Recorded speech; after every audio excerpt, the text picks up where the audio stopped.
we're told that the ancient civilizations are primitive, and they looked something like this. This is what most historians tell us. And it's fascinating that these primitive ancient civilizations, because obviously we're the pinnacle of civilization, we're the smartest we've ever been, this is it.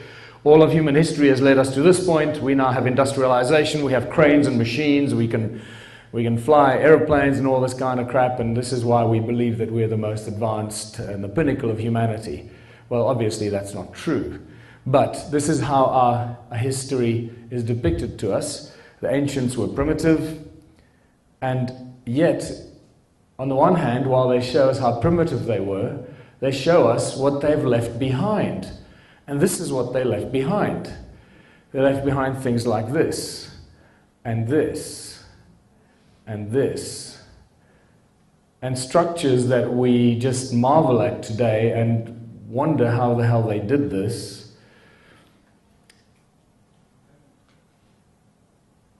And they had nothing to do, these guys. They just sat around, you know, in their cave and made a fire and say, hey, we got all this time to kill.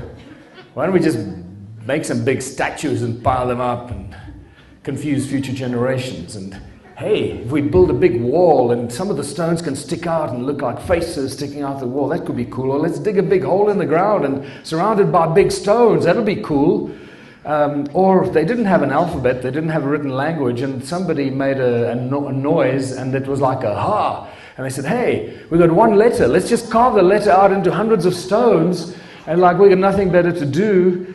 And then, hey, maybe if we pile up a bunch of stones, and it'll look like it's reaching up to the skies. This will be cool, let's do this, let's build that.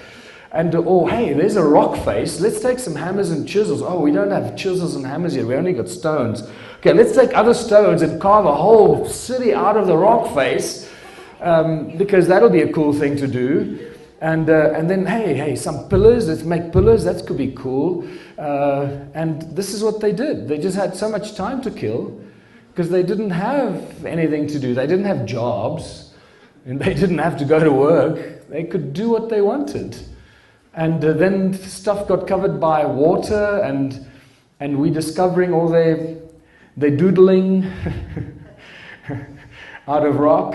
And then they made beautiful statues out of rock that they hid in the jungles that we're discovering, and these strange pyramids, and more big statues, and elongated heads, and all kinds of stuff. And then they took solid rocks and they carved them out and they made holes into solid rocks because they thought that could be a really cool thing to do.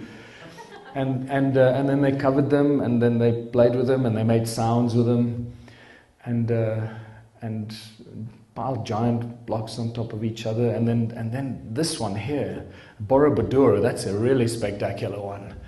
That was they were really, really bored when they made this one.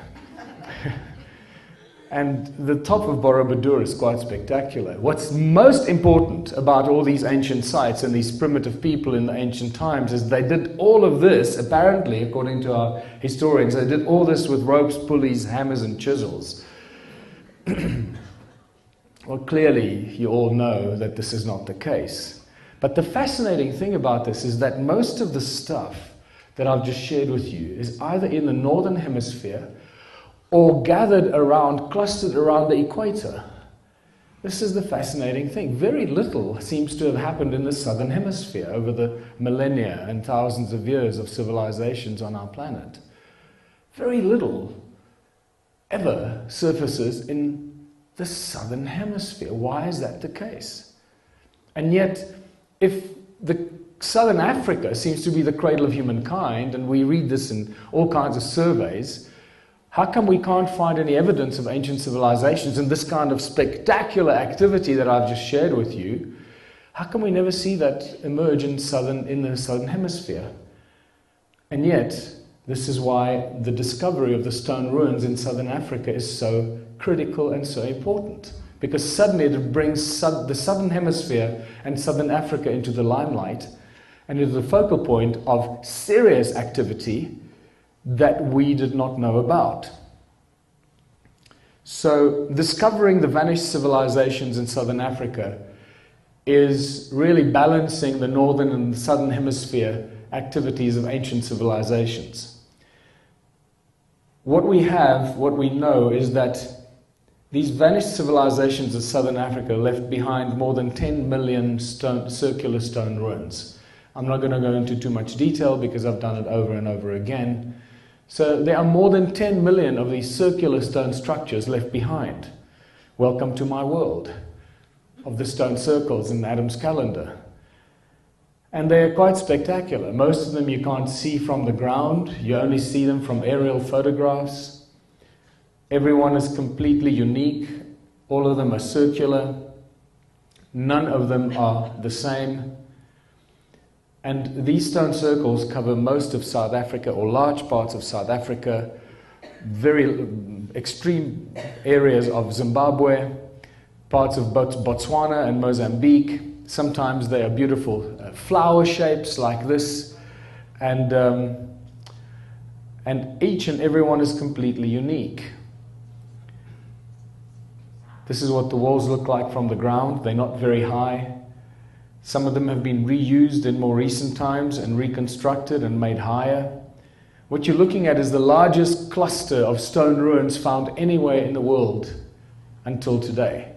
Until we find something else, these stone circles of southern Africa are the largest cluster of ancient ruins anywhere on earth today. As I said, there are more than 10 million of these stone circles.